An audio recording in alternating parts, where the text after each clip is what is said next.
Did you poop today? That's a subject a lot of us are talking about these days, especially with GLP-1 medications.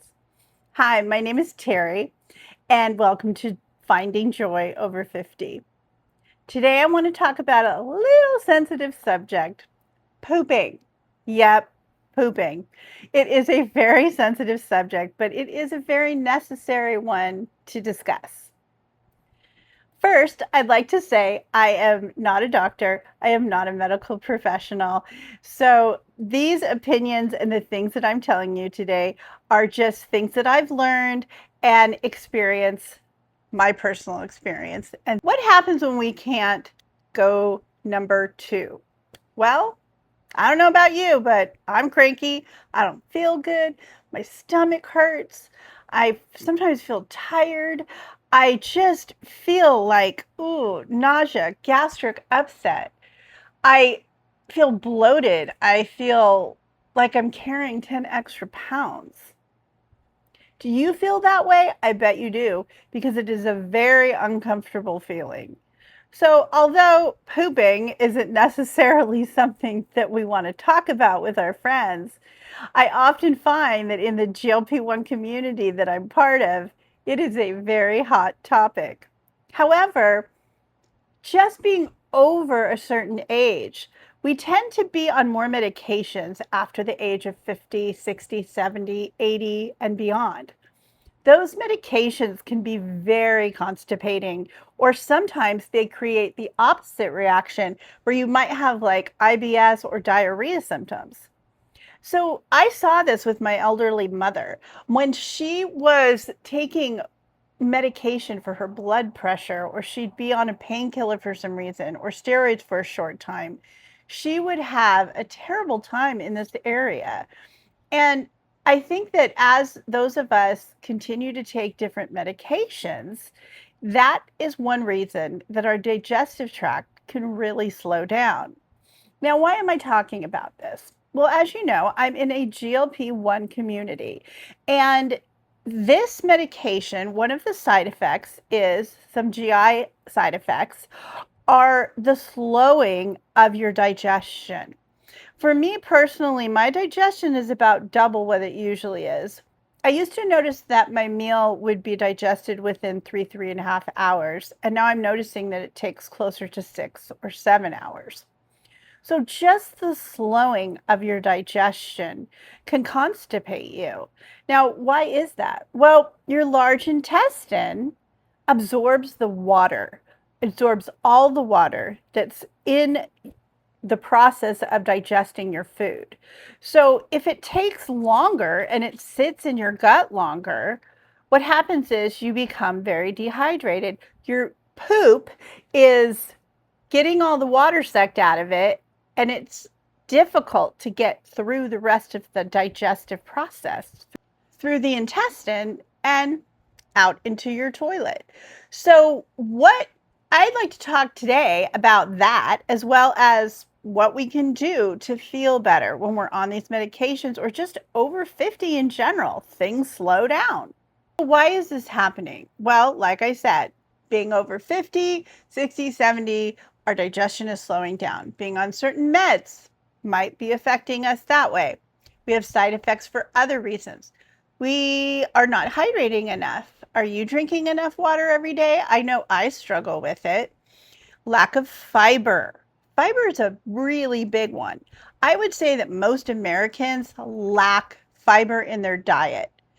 And maybe we're not eating enough. If we're dieting or we're on a GLP-1 or we're watching our food, maybe we've cut our calories back too much. That can affect your weight loss as well, but it can also affect how often you're going to the bathroom. I used to feel like, well, I really didn't eat much yesterday, so maybe that's why I haven't gone. Well, it could be, but it also could be all these other reasons as well. I'd like to talk a little bit more about poop and why it's important to talk about poop in general.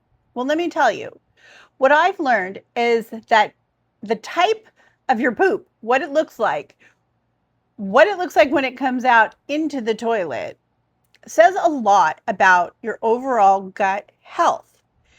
We need to be feeding our gut bugs. We all have gut bugs. I'm sure you've heard of prebiotics and probiotics. Well, prebiotics feed the gut bugs. They feed the bugs, the good, the bad, the bugs in your large intestine. Your gut is your intestines. So if we don't feed these bugs the food that they want, what happens? They start eating through our gut lining. Perhaps you've heard of leaky gut syndrome. Well, I have had leaky gut syndrome for years, and it affected me in the way of getting autoimmune disorders. I have Graves' disease.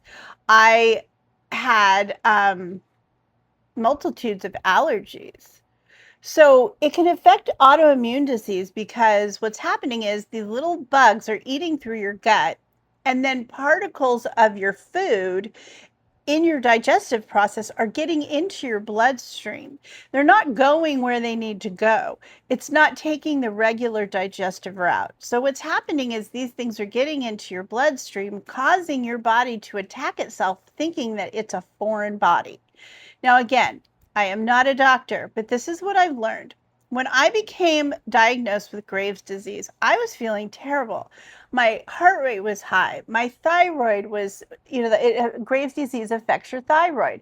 My heart rate was up. And I did a lot of research onto what was affecting me. Well, I believe that it was my diet. I did not have good gut health at all.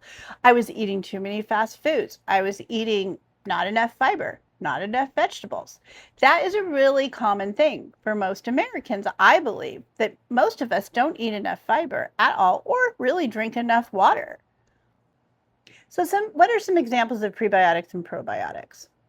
Fermented foods like cabbage, kimchi, kombucha, flaxseed, yogurt. These things help your gut biome and help improve your gut and overall health. Now, what is something else that we can do? Well, we can increase our fiber. Increasing our fiber can help move things through our digestive tract. Now, there's two types of fiber that your body needs, soluble and insoluble fiber. And yes, our bodies need both of them. Soluble fiber helps to manage your cholesterol levels. It does slow your digestion down, making you feel fuller. It absorbs water. So what are some examples of soluble fiber? Chia seeds, oats, barley, apples, green leafy vegetables, and nuts. The second kind of fiber that our body needs is called insoluble fiber. Now, this is the one that I really need to pay attention to because it gets your bowels moving. This one, I kind of like to think of it as a broom, right? It sweeping all the junk in your colon and your large and small intestines out of your body. Soluble fiber is most helpful to people that might have IBS or diarrhea issues. The reason is it slows your digestion down and it absorbs water. Some of the benefits are it lowers cholesterol and it regulates your blood sugar level. So our body also needs insoluble fiber. So what's considered insoluble fiber? Well, it's basically digested as it goes in. It doesn't absorb water. It helps move things through your intestine. So this really helps with digestion and constipation. So some examples of soluble fiber, sometimes things are both soluble and insoluble, so I'll just say that.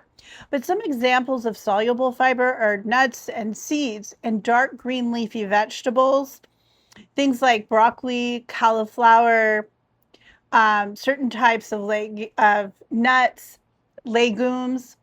Insoluble fiber is more like green leafy vegetables, fruits, skins of fruits, some nuts, some seeds, whole grains. These are things that help, if you think about it, kind of move through and move everything through your digestive tract. Mentioned, why are we talking about poop? Well, other than the fact that a lot of us at this age experience either diarrhea or constipation, also because overall gut health is so important.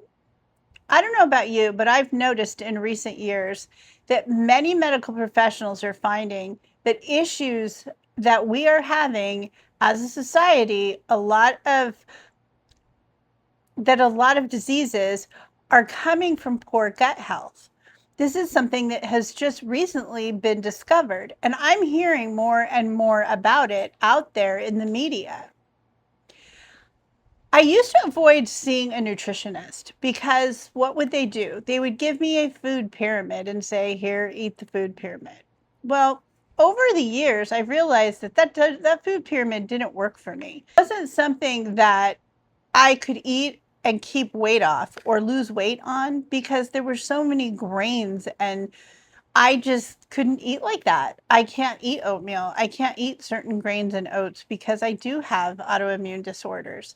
And sometimes it creates inflammation in my body.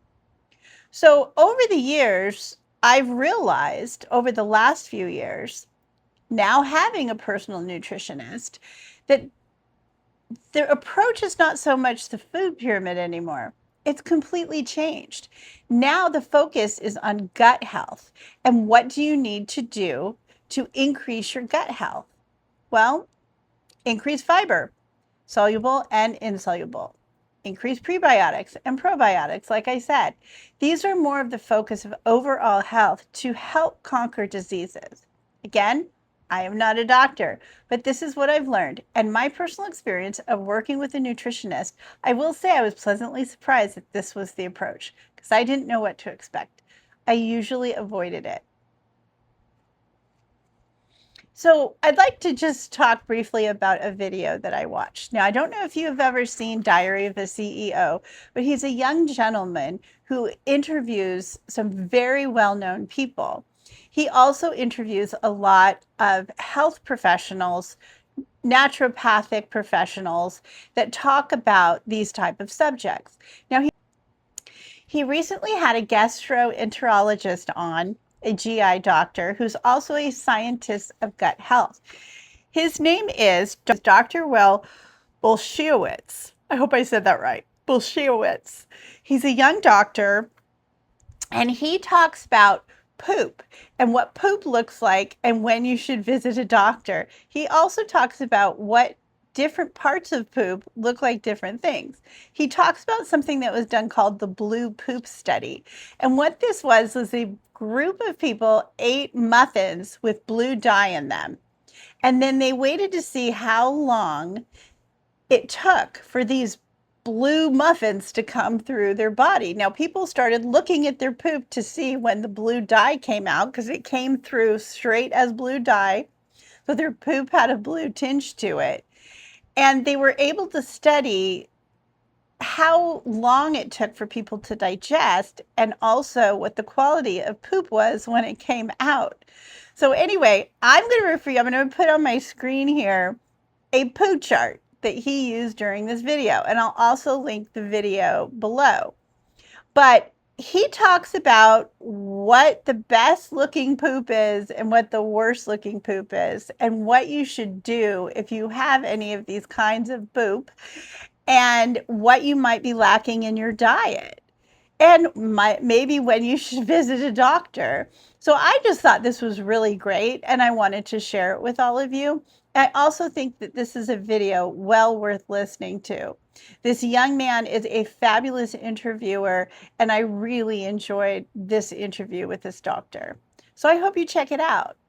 So just to summarize, what can you do to help your overall condition of your gut biome, of your poop, and eliminate the constipation and the diarrhea in your diet? Well, let's just run through really quick to summarize what we talked about. We want to manage our diet. We want to eat as healthy as possible. We want to increase our prebiotics, our probiotics, our insoluble and soluble fiber. Along with that, we want to hydrate. A little bit of exercise just gets your body moving. It helps move everything through your body. It goes your food that's going into your stomach and into your large intestine and into your small intestine. It helps move everything through a little bit better and a little bit quicker.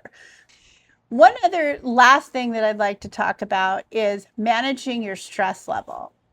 Stress increases your cortisol. That's not good for your weight either. So if you can manage your stress, that's just one more way to help your digestion and your overall gut health and make you have a healthier poo. I hope you found today's video helpful and maybe with just a little bit of humor. But you know what? I truly believe that this is such an important part of your health, and it is a place that I have found joy. If I go to the bathroom, I'm finding a lot of joy. So I hope you do too. I'm wishing you happy, healthy gut joy this week.